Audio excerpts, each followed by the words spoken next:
हो। कथी से? आरी से? हाँ, ये नाम गलत बोल रहे हैं, मंजू घोषक के कलाकार का नाम गलत बोल रहे हैं। चलिए ज्यादा वक्त ना लेते हुए ई लगाइए,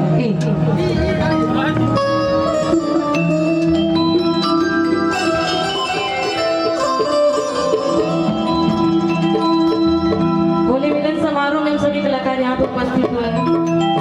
कुछ होली के भी गीत सुनाएंगे, लेकिन उसके पहले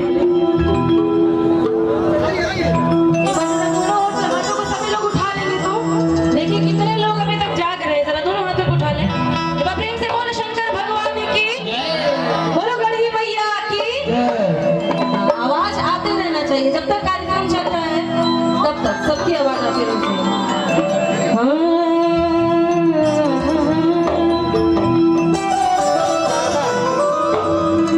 वही हम लोग सबसे झेल रहे हैं।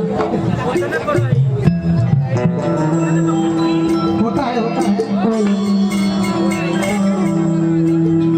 इनके लिए बोलेंगे हम कि छाने छाने बदले हरि पहाड़ों में जाज रहे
चलिए आपका कृपा रहा तो ये भी हो गया। और